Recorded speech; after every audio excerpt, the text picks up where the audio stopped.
Hey, wonderful people, this is UC Wonders TV. If this is the first time you are seeing us, this is a very creative channel where we display all sorts of creative concepts and ideas. So you're highly welcome. In today's video, I'm going to be starting up a new series, a new interesting series where you watch me draw while I tell you a very interesting story that links with the drawing and also about the app that I'm using to draw. So it's going to be an interesting concept because you are going to be seeing how you are going to be seeing the end of the artwork, and you are going to see how it progresses, and you're going to also see my own unique view. So a lot of things are being carried along.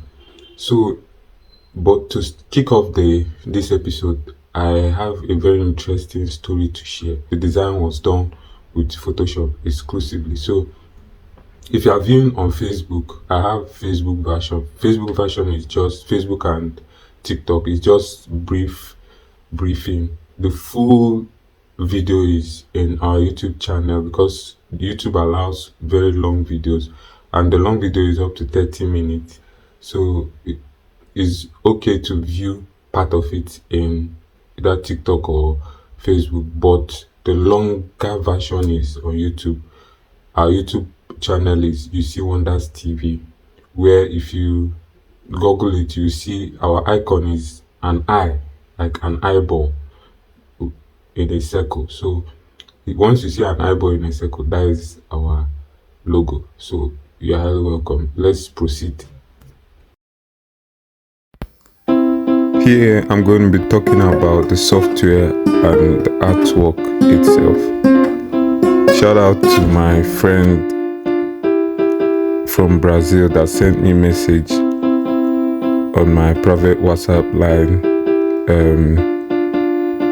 I saw your message and I am highly grateful that you are suggesting to me what you want me to do. This is exactly what I want, because I'm happy that someone out there, I'm entertaining someone out there, and I'm happy with the recommendations, and I'm going to work on those that I can work on. You know, some of those things you sent, you told me to work on, some of them might be very controversial. That being said, so I'm going to be talking about why I chose Photoshop for this project, and I'm going to be giving you a little history background of my graphic journey. Most of my my graphics skill was self-taught, because when I was around 12 years old, my dad bought a desktop. It's still available in our house. Maybe as our channel grows, one day I'll be showing you my very early works, and I'm going to be sharing it with you guys, and I'm going to even be like showing you our very old desktop. It's still available. So, but that is if our channel keep growing and we keep on having people around. So my dad bought the desktop and left it for us without any teacher. So I would just go there and start using the available softwares there, like Paint.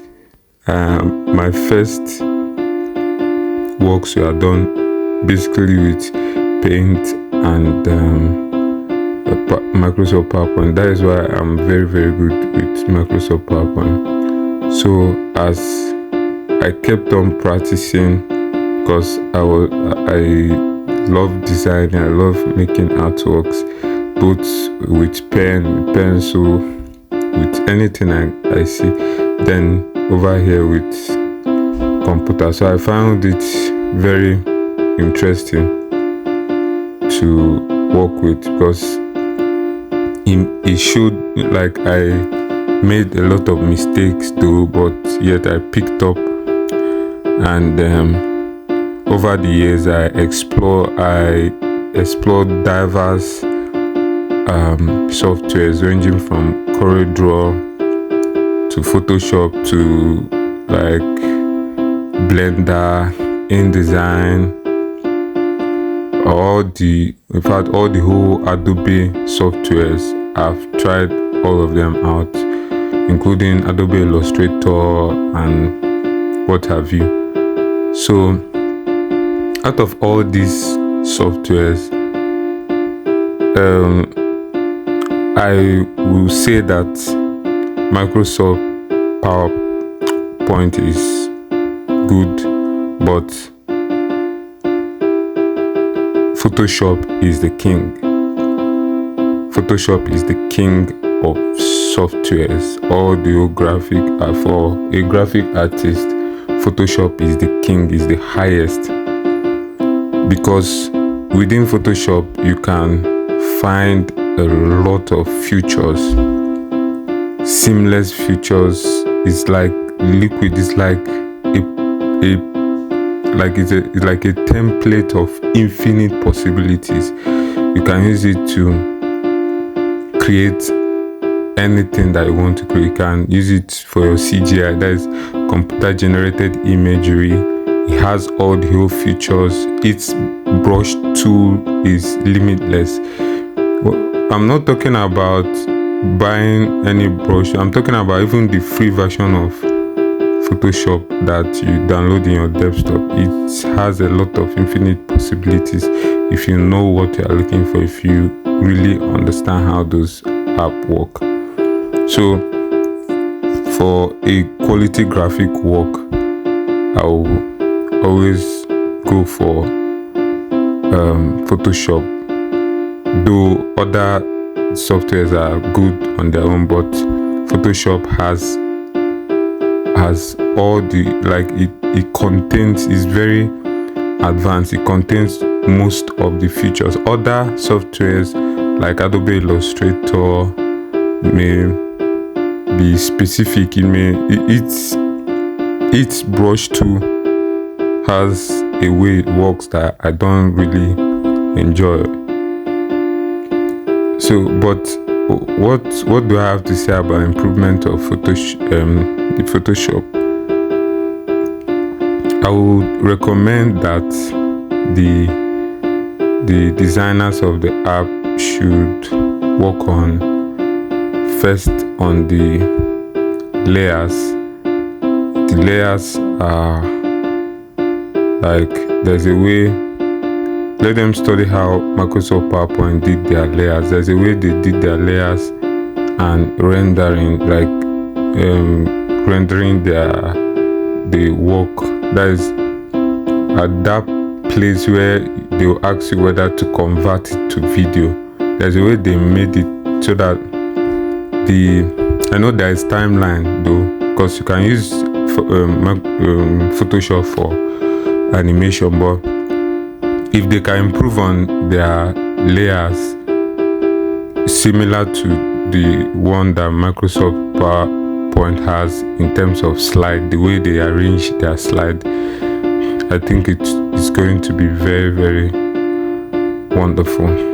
And again, there is a tool in Microsoft PowerPoint, a single tool, that if they can incorporate the character of that tool within Photoshop platform, it's going to be a very big edge. It's going to make, in fact, it's going to make me to be resting absolutely on Photoshop to produce everything I want. Because most times if I'm doing my animation, sometimes I just stay only on PowerPoint to do it. Sometimes I combine PowerPoint and Photoshop. But if there's something like Curve tool, if designers of Photoshop can make Curve tool for the software, like there's a tool, if you open your PowerPoint, you see a tool called Curve, CURVE, Curve tool, where that once you draw a shape and enclose it, it will automatically color itself within. So that is just the feature, because Microsoft in Photoshop is just like brush. You must paint everything or use the fill tool, the filler tool, and most times the filler tools may not like do it the way you want. So like if there's a tool like that where you draw a shape and it will color it automatically, it is going to be very okay. It's going to make working with Photoshop in fact the best. And a full animated movie can even be produced within the system. So again, this one is just another suggestion if they wish, so that we won't be going over to other softwares like CapCut to add sound. If there's a way, I'm just saying this one humorously because I know that Photoshop is mainly for graphic art, that is visual graphics, not for sound. But if there's a way they can incorporate sound within its timeline, where once you are doing the timeline, you can also add your voice over there, it will become a typical animation software. But that I didn't say that one is very mandatory. I just said if they can do it. But if they cannot do it, why not? Let's just focus on the visuals and then be sending our work to other Adobe products like Premiere Pro. I don't want to begin to divert to Premiere Pro for video editing because every suggestion I'm making is for both animation and graphic art. So that being said, I'm going to be talking about the art, why I love drawing Jesus and why I chose this particular scene. First of all, the main thing that influenced majority of my arts is the Bible school, the Sunday school, because every day we move to the church because my parents are like Catholics. So each time we go to church and use the Bible, there's always a drawing of Jesus all over the place. His image, we are hanging in our house. So I always wonder while I was growing, I was wondering how Jesus could look like. There are some paintings that I know actually that is not exactly how he looks like. Like those ones that makes him have blue eyes and golden hair. I don't, even as an infant, I don't see those ones as resonating with my consciousness, like how Jesus should look like. So many of us have read fictional novels where there's a character that was never described, a particular character that always makes up the story but was never described. We all, like so many of us, in fact everyone, always have some kind of imaginary picture of how that character should look like. So that's the same way I always imagine, like anytime I go to Sunday school and preacher man is preaching about Jesus and everything, so I used to imagine how he looks like and everything. So while growing, I also observed so many works of art, like the artwork of Rembrandt, Leonardo da Vinci,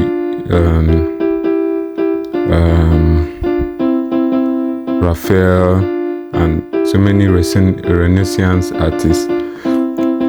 But I came to discover one thing: the way they draw their Christ is always like based on their culture.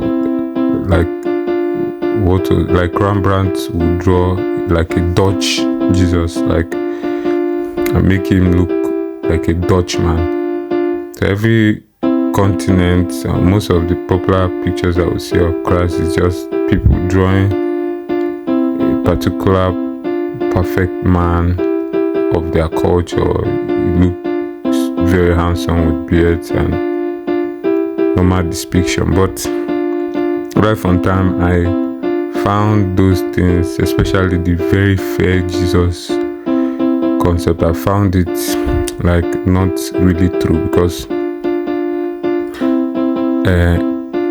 that is not what it should look like. That is not how it is.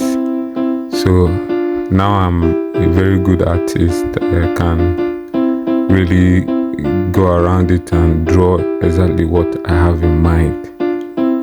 So about this particular painting, why I chose to draw this one is just because I've always been fascinated, like how such mighty man like that, who perform wonders, who could be best described as a mystic or as a wonder worker, could just be humiliated in such manner as being crucified. And it must have been a kind of scene, a strange type of scene. So I always like think around that aspect, especially whenever I'm reading the scriptures, like how he was crowned with thorns, scourged, all those things, was slapped, beaten. Every sin counted. So I've not, this one is not the only one I've made. I've made so many drawings of Jesus, and this one you're looking at is like an imaginary illustration. In fact, all of them are imaginary illustration. So I try to make it, draw it the way and capture the emotions, capture what I feel it should look like. So if you look at this one, I made it look exactly how it is, because we are made to understand that he was taken by the Roman soldiers, and after being scourged, his clothes was taken away from him. That means he was standing naked in front of a lot of soldiers, and some made up a crown of thorn and violently placed it on his head with sticks so that it could enter very well on his head. And we all know that soldiers can be very brutal. Soldiers can be really very brutal, especially to someone they feel is an enemy to them. So Jesus didn't find it palatable. It wasn't like those kind of beautiful. That's another thing I want to show you. It's not like those beautiful paintings where Jesus would be on the cross and all his body would be very beautiful and very neat, except maybe his bloody hand and few blood on his head. His body was really messed up with a lot of beating, so he stood before the soldiers and perhaps was tied, like I'm showing here now. Perhaps his hands were tied, and then two malicious soldiers were trying to impale this crown of thorn on his head. So this is liquefied too. I'm using it to sharpen the edges of the crown of thorn. So then I'm trying to brighten the thorn up so that it will look natural. So every aspect of one thing about painting with Photoshop is like you saw from the beginning, it starts messy. everything is just very messy. If you are watching it, it doesn't look as though we can achieve it, but bit by bit, bringing things together, adjusting things, and gradually it becomes a reality. It begins to look like exactly what is in the mind. So that is just it.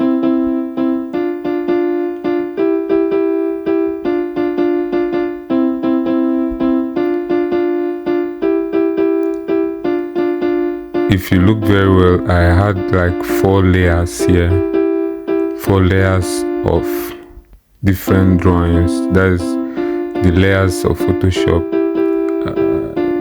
I love the way they use their layers, but there's another way. Let them just, okay, maybe subsequently I will explain what I mean with PowerPoint, but the layers is still good. It's good to an extent because I didn't create everything in one layer. I made it the cloud layer, which is the one at the back, the one that is at the back, that is blue, light blue. Then I made the foreground, which is the drawing of the house, something like a house and window. And then the other structure by the left represents the place of scourging, the point where he was scourged. So after that, we have a soldier, a presumed soldier, that is holding up a purple robe that he will use and cover him so that they will mock him with the crown of thorn. Then Jesus standing, then like wailing out of pain. So all these things, I set it together so that it turned into a marvelous art piece. I hope you enjoyed this one. So we are here to present the end product.